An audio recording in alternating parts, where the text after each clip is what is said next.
Hello everyone, Helen here, and welcome into the Campervan on what is actually rather a cold October day, and the wind keeps blowing around the van. I'm just at home, but I always like to sit in here to chat to you when I'm taking you on a campervan trip.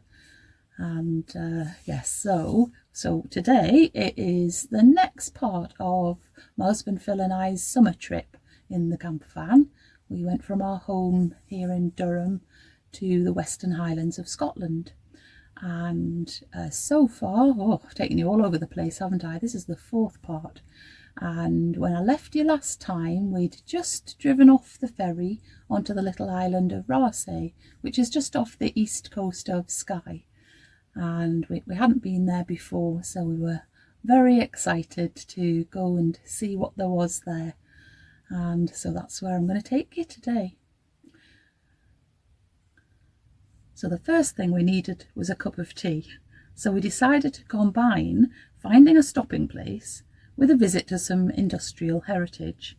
Once again, Phil's Civil Engineering Heritage book led us to an interesting glimpse into the past, as well as providing us with a lovely place to stop. The thing we'd mainly come to see was an old jetty called the Swishnish Pier. Building of the pier began in 1913, and some of the workers on the project were German prisoners of war. The pier was needed to allow iron ore to be shipped from Raasay to the mainland. The construction of an infrastructure for an iron ore mine had begun in 1910, and a little of this can still be seen on Raasay, such as this huge hopper where the iron ore was channeled into a crusher before the ore was transferred to ships and taken away. The jetty, made of reinforced concrete, projects 380 feet into the bay. It has some unusual features, such as a movement joint at the point where the pierhead meets the jetty approach, and gravel-filled boxes that help to absorb the forces placed upon the jetty. And the jetty also had state-of-the-art external electric lighting.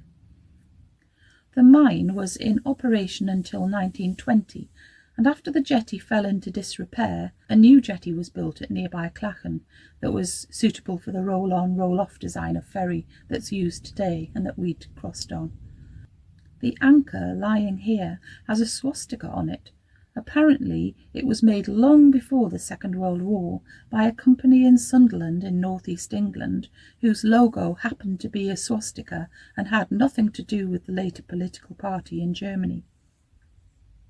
We enjoyed looking out across to Skye while we drank our tea and listened to the accompanying sounds of a rather vociferous sheep.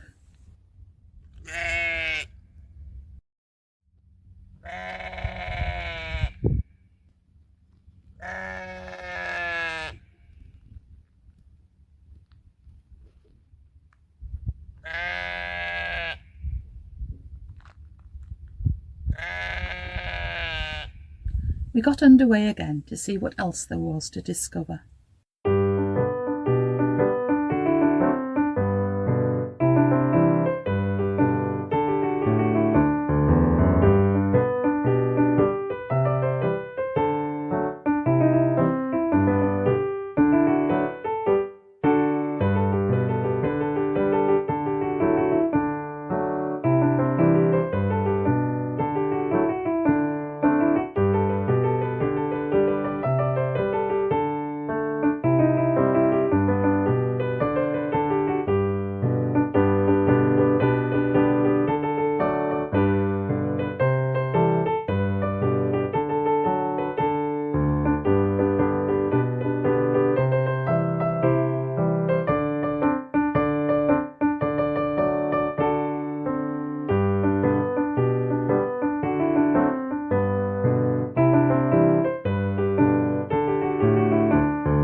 When we'd first arrived on Raasay, we'd noticed that it was quite busy by the ferry terminal, and I'd spotted a sign saying that it was Raasay's Gala Day, so we decided to go and investigate.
It was just a short drive from Clachan to the next place we wanted to visit, Raasay's community garden.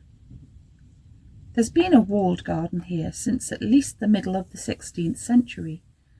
It lies behind Raasay House, formerly the home of the Clan MacLeod.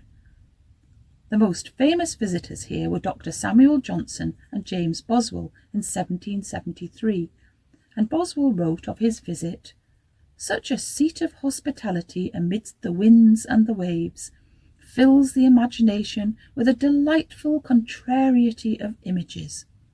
Without is the rough ocean and the rocky land, the beating billows and the howling storm. Within is plenty and elegance, beauty and gaiety, the song and the dance." The last of the MacLeods left the house in 1843 and emigrated to Australia. Since then, the house has played many roles and is now, not surprisingly, a hotel. When Johnson and Boswell visited Raasay, they wrote that the garden was well stocked with kitchen stuff, gooseberries, raspberries, currants, strawberries, apple trees. And in a 1907 advert for the sale of the estate, it stated, "Flower and kitchen gardens well stocked and in excellent order. There are also vineries, peach houses, hot houses and greenhouses." The garden was eventually leased out separately to the house and soon became overgrown and derelict. However, in the last 20 years it's been taken over by the community, with great steps forward being made when they were awarded a grant in 2016 that enabled them to employ a gardener for a year, and the garden is once again becoming well stocked and in excellent order. Local businesses on Raasay make use of some of the produce from the garden, although it doesn't yet produce a big enough income to cover expenses or employ a permanent gardener. We thoroughly enjoyed seeing the wide variety of flowers that are being grown, including areas where the grass has been left uncut so that wildflowers can grow, which provides for the insect population who help the plants to flourish.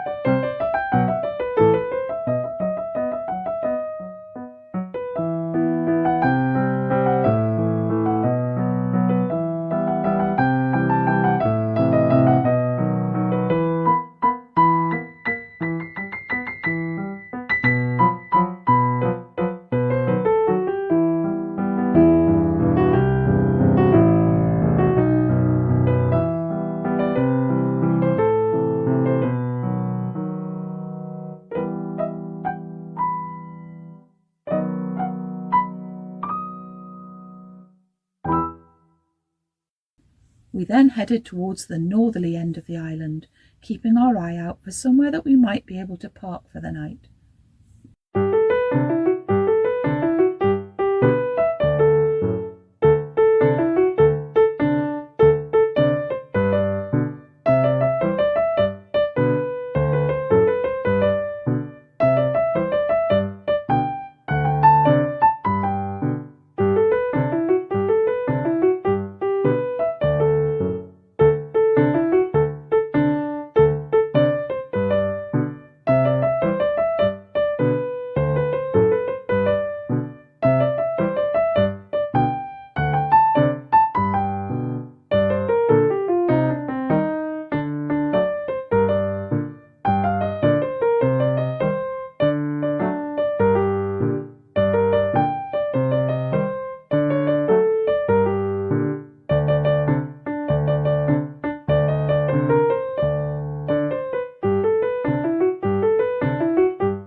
We arrived in a place called Brochel, and we were surprised to find a tiny car park looking down onto a ruined castle, and with absolutely amazing views across to the Applecross Peninsula, amongst other places.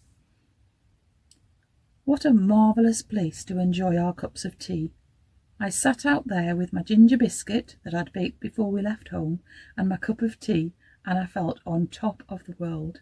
I felt so happy there, and this place remains as one of the highlights of our whole trip. I felt so lucky to be able to sit there. As it was only mid-afternoon by then, we decided to continue exploring, this time along an infamous road that we'd read about before we'd come away on holiday. The story of Calum's Road is one that I find incredibly inspiring. The place where Calum lived, Arnish, had no road going to it, and supplies had to be brought in by boat from Skye. From 1925 and for many years after that, locals petitioned the council to have a road built to link them with the rest of the island, but to no avail. So, in 1966, Calum MacLeod, who was an assistant lighthouse keeper on Rona to the north of Raasay, decided to take matters into his own hands. He had no prior experience of road building, but bought himself a book called Road Making and Maintenance, and he began the huge task of building a road nearly 2 miles long from Brochel Castle, where we parked, to Arnish. At the lighthouse he worked 1 month on, 1 month off, and in his time off he devoted himself to building the road single-handedly. It took him 10 years, and in that time he wore out 2 wheelbarrows, 6 picks, 5 hammers and 4 spades. In 1976 the road was adopted by the council, who widened it a bit and added tarmac and some passing places. One of the first things that I did when I got home after this trip was to write a piece of music called Calum's Road, and hopefully when I play it to you now you will sense the hard work and determination of this amazing man, and how tired he must have felt at the end of each day.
When we got back to the little car park above Brochel Castle, there was no one around, and we decided that this would be an amazing place to spend the night.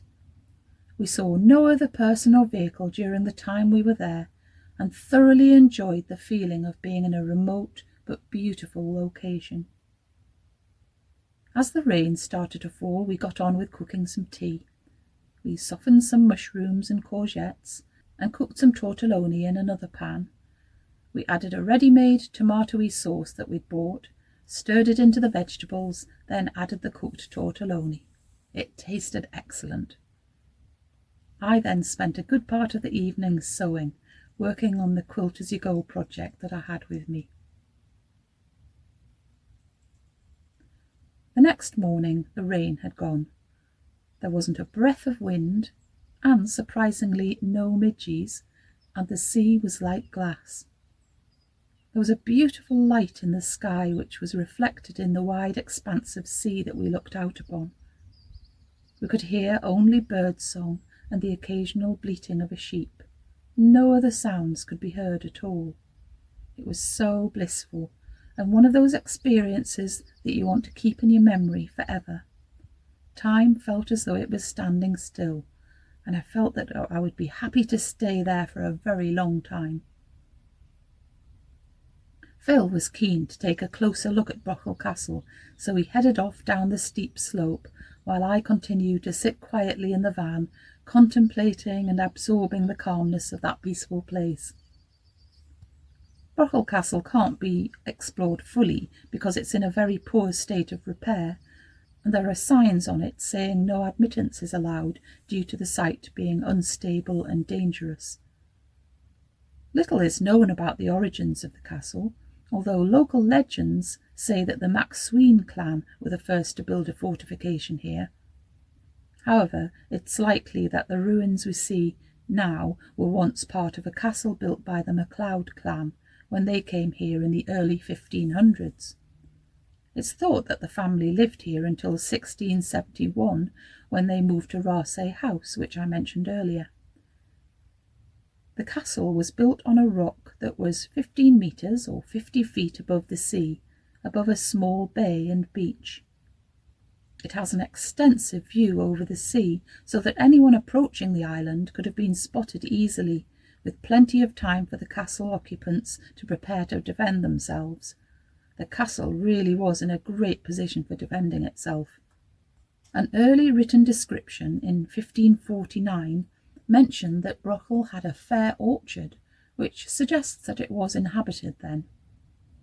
When James Boswell and Samuel Johnson visited the castle in 1773, Boswell wrote, "The old castle is situated upon a rock very near the sea. The entry was by steep stair from the quarter next to the sea, of which stair only 3 or 4 steps are remaining, all at the top of it. Above them the castle projects, and there is an opening in the wall from which hot water or stones could be thrown upon an invader. One could distinguish tolerably that there had been 4 towers, but time and storms had left little but ruinous fragments, pieces of wall, pieces of stairs, a part of battlement in the sea." An artist called David Roberts painted an impression of how the castle might have looked in its heyday, and he wrote, "Few buildings in Scotland or the British Isles show such a level of ingenuity or design that Brochel clearly displays, even in its current state of disrepair. The castle is an ingenious fusion of natural rock and masonry, intricate brickwork and lime mortar. The fact that such a place could be built as to integrate every irregularity in the rock and draw upon the stepped plateau it sits on to form this formidable complex is a triumph of design, construction and execution." Of course, we couldn't stay there forever, and eventually we decided that it was time to leave and set off southwards along the Lumpy Bumpy roads.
We went first of all to investigate a bit more of Raasay's industrial heritage, the place where in the early 20th century, for only a handful of years, some mining of iron ore took place. There were 2 mines here, although it's thought that the second one was soon abandoned due to a serious geological fault. We found out all sorts of interesting facts from the information boards at this site. Apparently, the world's first caterpillar digger was brought here from the United States in 1917, called a Bucharest steam dragline, and it was operated by German prisoners of war. I was also amused to see that Boswell and Johnson had been here on their way to walking up to the highest point on Raasay, called Duncanna, where they did a Highland dance at the summit. The next place we visited, a much more ancient ruin, would have been very easy to overlook due to all the vegetation growing around it. The ruin of St Moluag's Chapel lies behind the grounds of Raasay House on a steeply sloping site with a very peaceful atmosphere. The structures remaining today are part of a church that was built in the 1200s, and it's thought to have fallen out of use in the 1560s. I find it quite mind-boggling that the effects of Henry VIII's Reformation at the time reached even tiny churches in remote areas of Scotland. Folklore says that a place of Christian worship on this site was founded by the Irish monk St Moluag, who'd come across from Bangor and founded a monastery on another Scottish island, Lismore, which was also on our itinerary for this trip. We were rather sad to be leaving Raasay after having such an interesting and peaceful time here, but it was time to move on and catch a ferry back over to Skye. We passed by the distillery, which is the only place in Scotland where you can stay in the same building as a working distillery, and we passed lots of beautiful fuchsia hedgerows and whitewashed cottages, and arrived back at the ferry terminal, which was much quieter than it had been the previous day when the Raasay Gala was taking place. We boarded the ferry and soon we were pulling away from the jetty and looking ahead to our next destination, the Isle of Skye. In no time at all, we were nearing the jetty at Sconser and disembarking from the ferry. It was an enjoyable drive back towards Broadford, and even though it was rather a dull and cloudy day with the threat of rain, the scenery was as stunning as ever. We paused in Broadford to stretch our legs. Broadford is the second largest settlement on Skye, and you'll find several hotels, bed and breakfasts, shops and 2 supermarkets there. It sits on the edge of Broadford Bay with marvellous views of the inner sound. From the 1700s, Broadford was the place where the cattle market took place. I was also interested to learn that Broadford once had a narrow-gauge railway, although only for about 10 years. It was part of the transport for the marble that was quarried nearby. We had a lovely stroll around and went off in search of a Neolithic cairn that we'd read about. The information board gave lots of interesting facts about the chambered cairn, which had been discovered in the early 1800s. And then we were thoroughly disappointed to discover that there was very little to see. It wasn't obvious that anything at all was hidden under this mound covered in vegetation and trees. Never mind.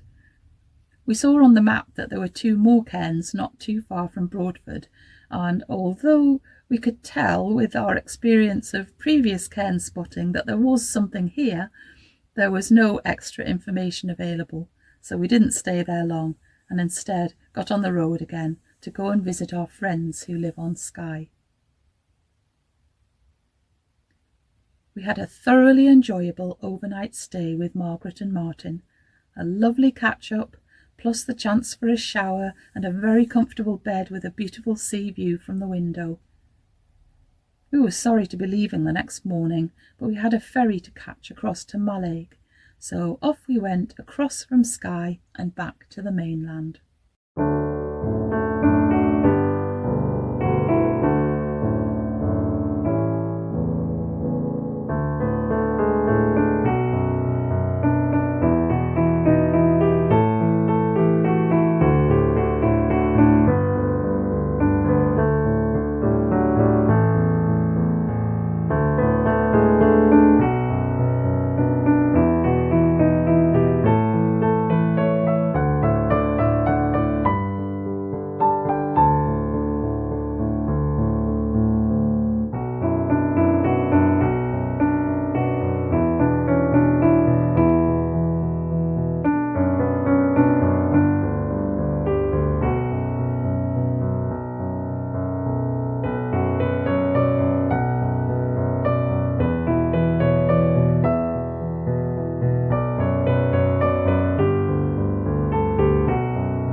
We decided to go and find a spot to relax in for a while, and stopped when we came to a lovely little bay.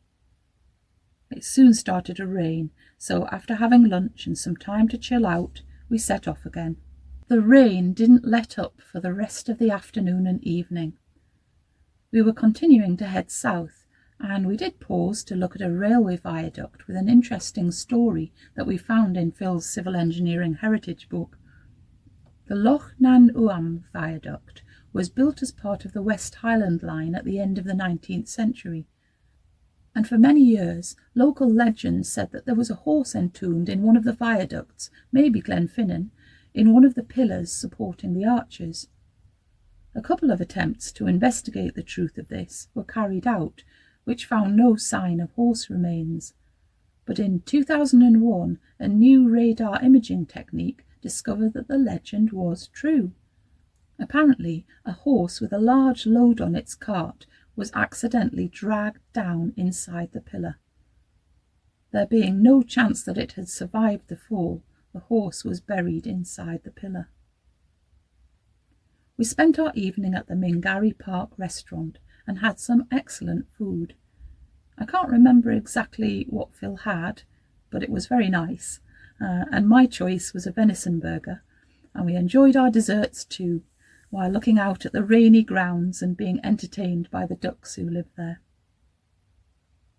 Our night was quiet and undisturbed except for the sound of the rain, and we woke to find our view obscured by mist. We were soon on our way again, pausing briefly for our usual reason, in a village with the wonderful name of Acharackle. Then we continued our journey south, which is where I'm going to leave you for this time. And I will be back again with probably the rest of this trip will be in one more episode of this particular campervan trip. So until I see you again, do take great care of yourself. Keep nice and busy, and I'll be back again very soon. Okay, bye.